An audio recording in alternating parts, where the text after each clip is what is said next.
whatever else. I have participated with Wayne on multiple projects over the years, and you may hear some Wayneisms throughout this conversation today. So don't roll your eyes. I think he may be only listening, but you just never know. So I'm going to take us back to February 22nd, 2011. Now, I'm not going to ask anybody if you remember where you were on February 22nd, 2011, but I know where I was.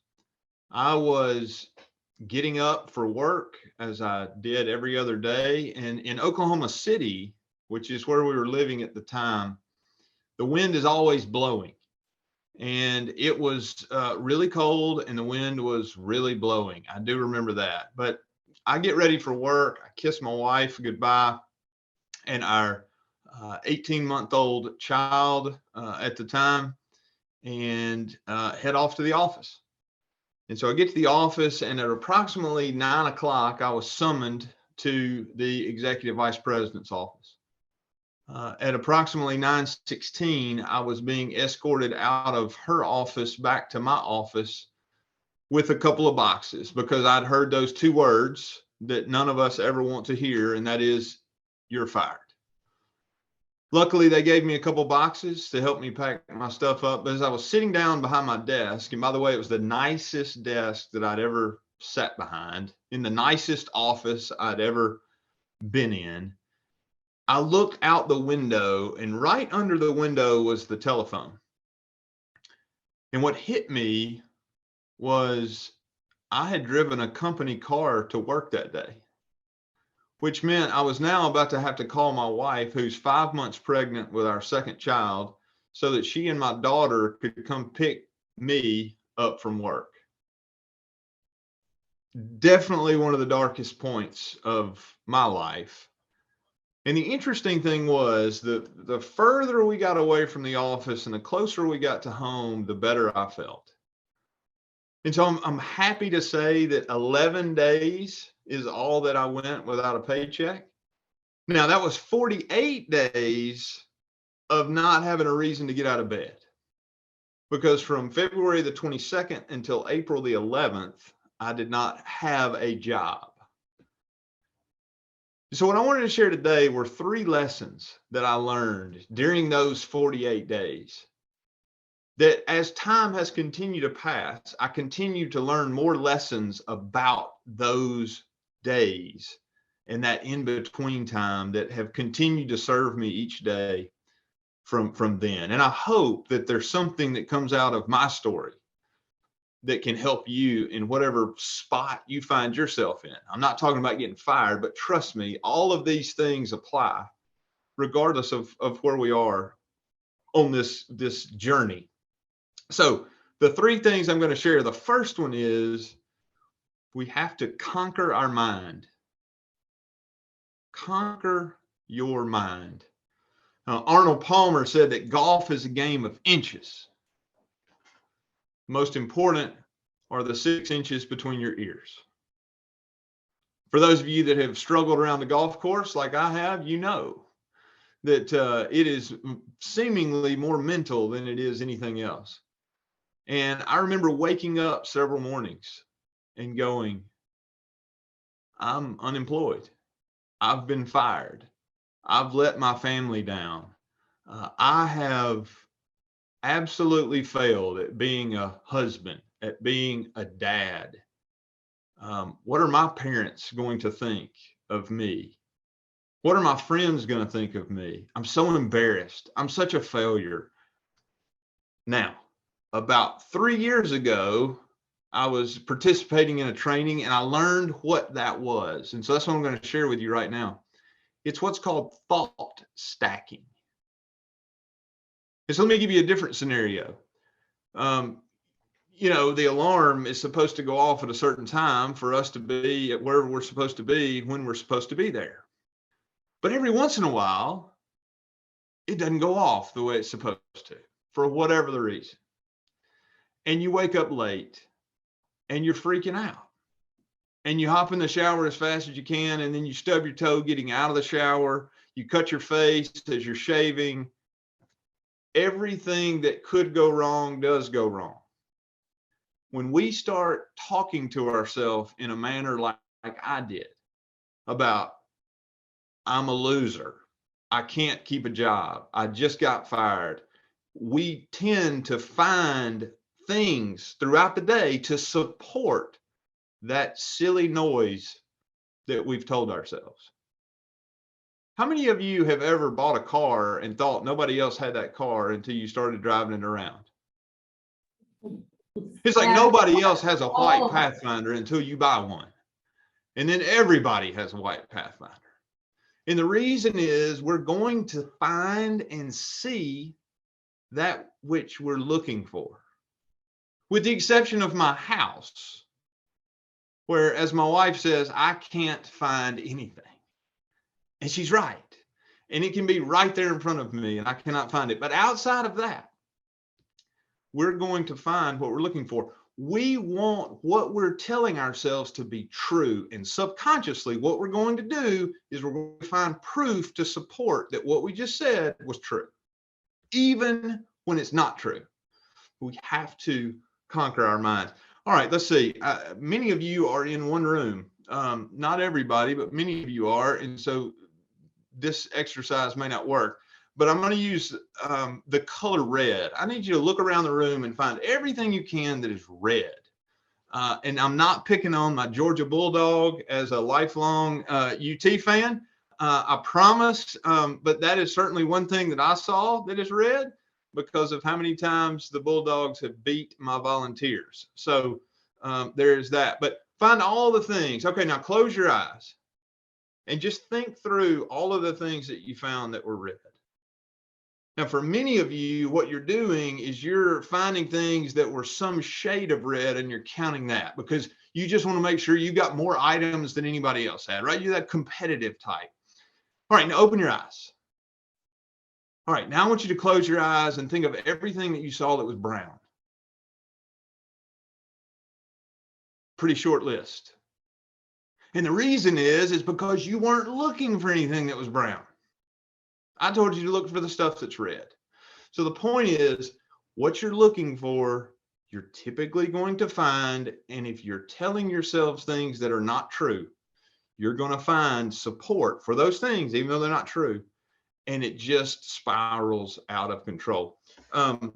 Christy mentioned, sometimes folks mention books. And so I'll mention one. I'm going to mention several, but The Alchemist is a book that I find myself reading every year. It's an interesting book to me. One of the quotes in there, it says, what is the world's greatest lie?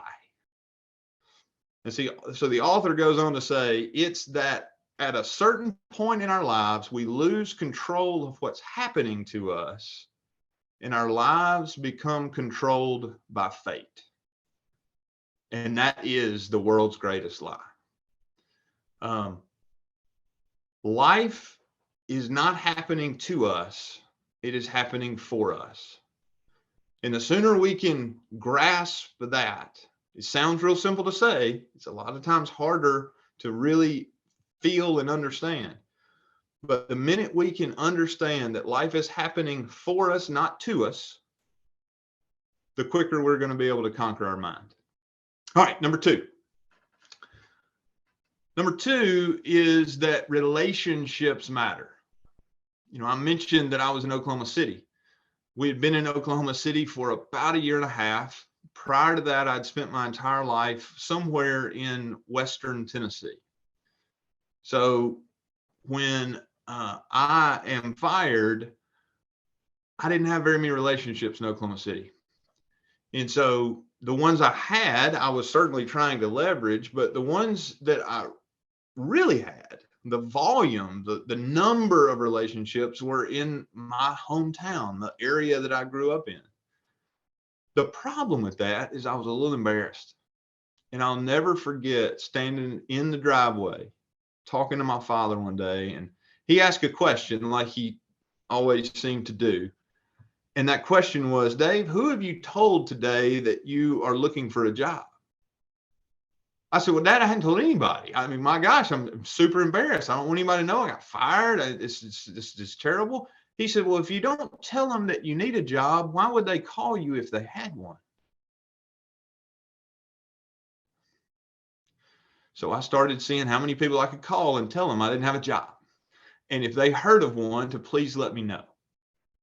But that was a blind spot for me. My embarrassment was, but the point was, you've got a great resource of relationships. But if they don't know that you need something, why in the world would they know to call you when they found it? They wouldn't. You got to tell them. But those relationships matter. The other thing that I want to say is, well, I'm going to get to this in just a second. This is a funny story about this. Pull it there so y'all can see it. You think that looks kind of like some kind of kid's toy. It is, but I'm going to come back to that in a second. Because another piece of this is we only had one car. And I was driving back and forth for interviews in West Tennessee while my family was still living in Oklahoma. And I couldn't leave them without a car. And so there was a guy that we went to church with who had a car lot. And he just said, hey, whatever car you need, whenever you need it, come get it. Again, there's a relationship. Would never have planned to use the relationship the way that I did. It just so happened that he had something that I needed, and he was willing to let me borrow it. And I'm most grateful forever for that. All right, back to our toy. A lot of times people view relationships, by the way, this is a cake or a pie or whatever. I'm not exactly sure, but we often view relationships like a cake or a pie. And what I mean by that is, if Wayne, we'll just use Wayne, if Wayne has a relationship with Christy and Dave needs a meeting with Christy and Wayne knows Dave, if Wayne views relationships like a piece of pie, what he's going to assume is if he introduces Dave to Christy, he's going to lose a piece of his pie. How many of you know people that treat relationships like that? They believe they're finite. Right. Yeah. Yeah. If I make an introduction, then I can't do that again or whatever. The truth of it is, relationships are just like our muscles. Those times when we don't spend any time in the gym, they're not getting any stronger. So the more we can use relationships, the better. Now, here's the deal. If Wayne knows Christy and Wayne knows Dave, and Wayne doesn't think very highly of Dave, Wayne probably isn't going to introduce Dave to Christy. But if he does think at least somewhat highly of Dave, then he's going to make the introduction because he believes that it's going to add value to Christy, or he wouldn't make the introduction. And so I just want us to understand that our relationships get stronger when they are used versus when they're kept all for us. They're not a finite resource. We need to help others get to wherever it is that they're trying to go. And if a relationship we have with somebody is going to help them get there, then we by all means need to do it, because relationships matter. There's only two ways that we can grow. Now, there's a little asterisk I'm going to put on this after I say it, but there's only two ways we can grow: the books that we read and the people that we meet. Now, here's the asterisk: the podcasts we listen to, the audio books we listen to, the blog post we read, right? There's lots of different ways we can get information now. But at the end of the day, how many books have we read, podcasts we listen to, whatever, to grow? And how many new people have we met? Because if the answer is 0 to both of those, then you have gone backwards. Congratulations. It's just simple, right? We're either growing or we're not growing. There is no status quo in personal development. There is no status quo in personal improvement and continuous improvement. It's kind of like a sales organization. If we're not adding new customers, I don't care how great you are, I promise you're going to be losing customers. Maybe you didn't do anything wrong, but maybe they passed away. Maybe they got out of the industry they were in, and so there's no reason for them to be a customer anymore. Whatever the reason, we're going to be losing customers. And so if we're not actively working to grow our customer base, we will be shrinking.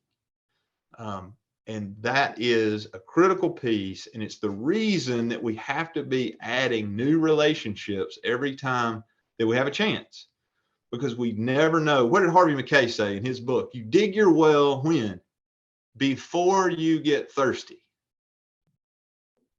Because if you wait until you need a critical relationship at a college, at a big company that we're trying to get into, whatever, if you wait until you need it, it's going to be a whole lot harder to get it.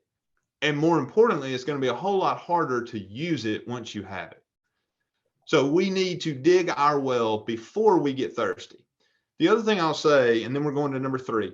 The other thing I'll say about that is salespeople who need and have to make a sale, they smell bad. I mean, they smell really bad.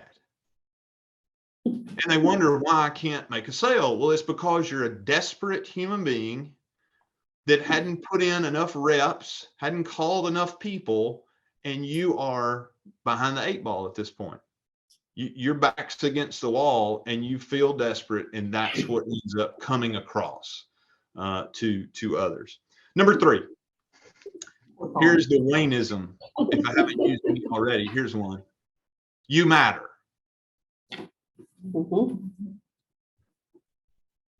And you've heard it before. Ryan Leak, those of you that aren't following Ryan Leak, you need to. The guy is amazing. He's got a book. It's called Upleveling You, where he talks about 12 questions that we need to ask ourselves. So there's another great book. I'm about 2 chapters in, but I heard him speak at a YMCA conference last week. The guy's incredible, but he said this. He said, it's what you do with what you have that makes you who you are. Someone say that again. It's what you do with what you have that makes you who you are. It's very important, especially in this age. I say age of social media. That makes me, I don't know. It's been around so long. It's like, what was the age before social media is probably a better question. But regardless, they're going to put out their best. I'm going to put out my best, and I'm going to hide my worst. And what that tends to do is it tends to make me wish I was somebody that I'm not. It makes me wish that I had the gifts that somebody else had, instead of understanding that there's a reason, whatever, I don't know what it is, but there's a reason that I have gifts that are unique to me. And we need to understand that we matter just the way we are. That doesn't mean we're going to get better, but it does mean that if I'm not good at being organized and somebody else is, well, let's figure out how the person who is organized can help me versus me sitting over here wishing I was somebody else, because I can't be anybody other than who I am. And so the question is, are we getting the best me and you out of what we have? We don't need a new creation. We just need the best of who we are. And we've got to be okay with that. We can't sit over here and say, I wish, I wish, I wish. Because for whatever reason, I'm not 6'10", and I wasn't gifted, nor did I ever have the interest to play basketball. Now, when my son was younger, he thought I just needed to drive down to Memphis and tell the Grizzlies I was ready to play. Obviously, it doesn't work that way. But we often spend all our time wishing we were somebody else or had something we didn't have or whatever, instead of really trying to nurture and grow what it is that we do have. Because you matter, you have a responsibility to tell others that they do too.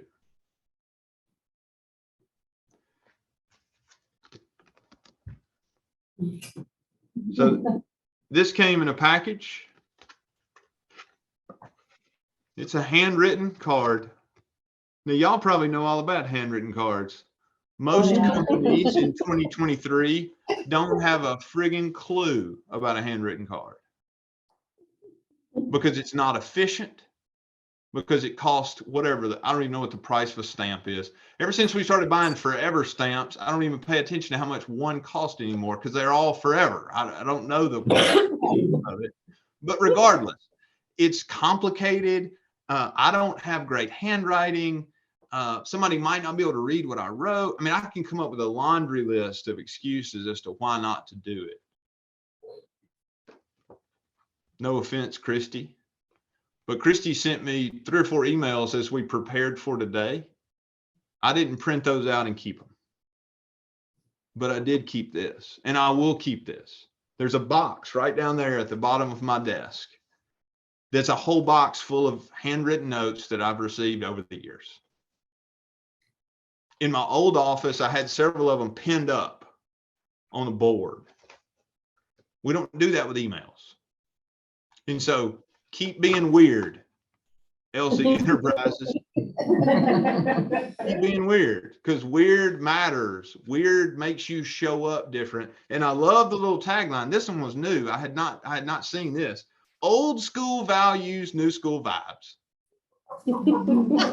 I love that. Don't tell Elsie, but I may steal it. I love it. So you can't say it. We trademarked it. Well, I don't mean steal it to make you money off of it. I mean just next time I'm speaking, I'll talk about Wayne and all that. Here's something else I want to share with you. 1990. So my father passed away a little less than a year ago, and as we were cleaning out his house, I found this letterhead here from my allergist when I was a kid. My allergist, and a medical doctor, had sent my father this. Dear Mr. Bratcher, thank you for referring so-and-so for an allergy evaluation. I hope you were able to help him. I hope we were able to help him. I hope Dave is doing well. And again, many thanks for referring this nice family. Best regards, Joe Levy. Here's another one. Dear Mr. Bratcher, thank you so much for referring this patient to our office for an allergy evaluation. I hope we were able to help her. I hope Dave is doing fine. Again, many thanks for referring us. Best regards, Joe Levy. When was the last time you got a letter from your physician? Now, you I didn't say a bill. I said a letter, right? I mean, this is a handwritten letter on letterhead and the whole. It's 1990 was when those letters were sent. But guess what? Why in the world did Dad keep them? Because they were so weird. That's why he kept them. So, like, it sounds like it's complicated on how do you stand out? How do you make an impact? All that. Sometimes it's real simple. It's like, it's old school stuff. But the further we get away from the old school, the more weird and amazing it is. So keep being weird. And here's another thing for those of you that have kids, those of you that have parents who are still living. My mother passed away in 2004, but she would always send cards. So Dad would take these photos and I made these cards. And so here is one from, I don't know, 1999. It says, Dear Dave, it was good to visit with you on Sunday. Hope your week goes well. Dad will be flying to some convention on Saturday afternoon at 2:00. Mom was very specific. And be back on Sunday afternoon. Sounds like a quick trip. Gran has been sick with a cold and cough. That's my grandmother. She went to the doctor to get medicine. Frank, that's my dad. So sometimes it's Dad, sometimes it's Frank. Talked with her last night. I will offer prayers for your upcoming test. I hope the rodeo is fun. When you go to the University of Tennessee at Martin and the claim to fame is the college rodeo team, then rodeo makes the card. I saw Sue, this is a lady from church, yesterday, and she sends her love and support to quote my Dave, which is for whatever the reason what she called me. We love you and are proud of you. Love, Mom. Conquer your mind. Understand that relationships matter. Understand that you matter. And because you matter, you need to remind others that they do as well. Keep being weird, LC Enterprises. It's what got you to where you are. Now, Wayne may take offense at that. I don't think he will, because he gets it. But thank you for what you're doing. Thank you for being committed to your why, which leads to your what. And I'm just honored to have been here. I'm happy to take questions, Christy, or whatever you would like to do at this point. Thank you, Dave.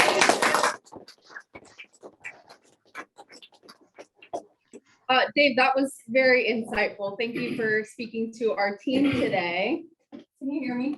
Sorry, I'm saying I did unmute. You can hear us, right? I can hear you.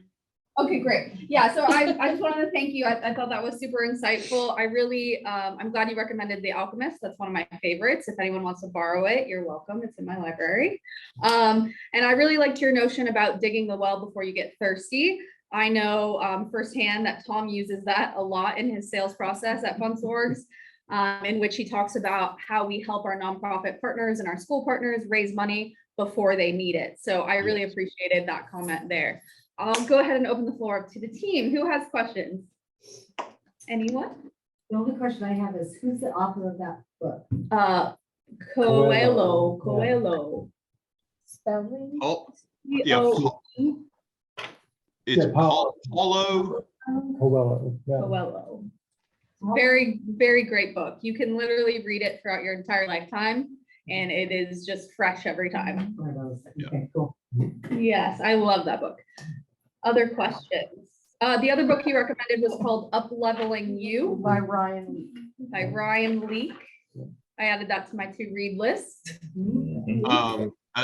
Two more recommendations. One of them predictable, the other one kind of an outlier.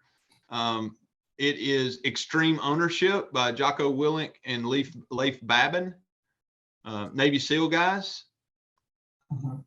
The way that the book is written, it's super cool. It's like each kind of chapter, there's a war scene, and then there's the application inside of theater as it relates to war, and then there's a business application. And so that's how each chapter is laid out. And so it's helpful for my brain to generalize things from the battlefield for somebody who never served into business. I don't have to try to figure it out. The book helps connect those dots. So.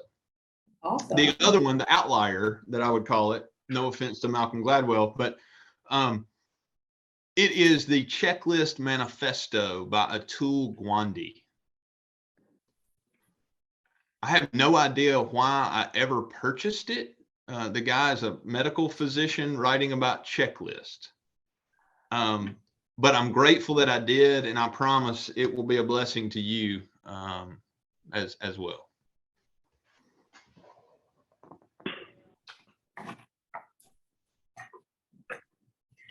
Does anyone have any questions for Dave today?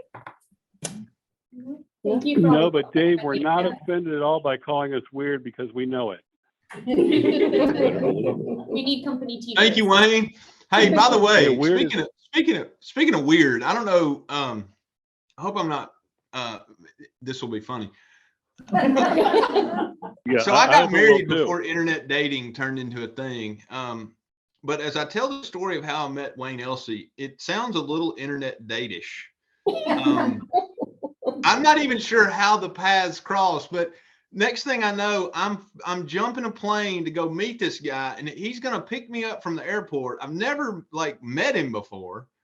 I buy a plane ticket to Orlando, fly, go to this place where he tells me to go. I'm standing out there. Here comes Wayne pulling up. We go have lunch, have a great meeting. He brings me back to the airport, and I fly home. and so anyway, so Wayne and I have been knowing each other for a long time, but the beginning of it is quite funny, especially when I tell my kids. They're like, you did what, Dad? I was like, well, it seemed like the right thing to do. So Yeah, I did my normal. I picked you up at the Hyatt. We went to Four Seasons, or not Four Seasons, but Seasons 52 in Altamont Springs. I got you back to the airport. That's it. And one of your late friends was the person that joined us for lunch that day. Yep. Yep.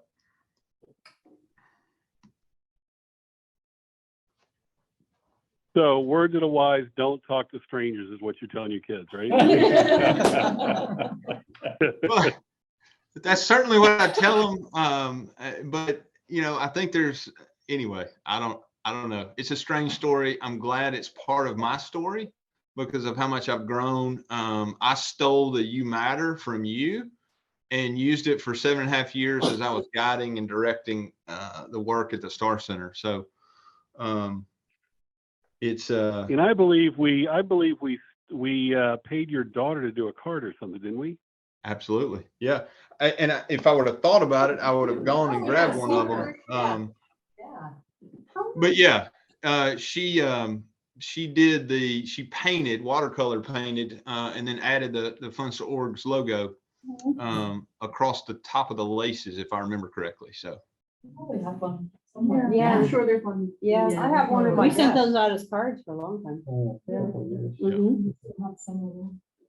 Yep. Wayne, did you hear he liked the tagline, old school values? Yeah, I'm just glad you didn't ask who you were referencing for old school and that kind of stuff. But Oh, I thought it was obvious. yeah, right, it is. hey, I was listening to talk radio back, maybe not in high school, but definitely in college. So I've been old a long time. So I could have been making fun of myself, Wayne. That's right. Well, nice talking to you, buddy. Nice hearing from you. Great talk, man. Thank you, Wayne. And then we'll catch up soon, okay? All right. Anybody else have any questions? No. Okay, thank you. Thank you. Thank you. Appreciate it.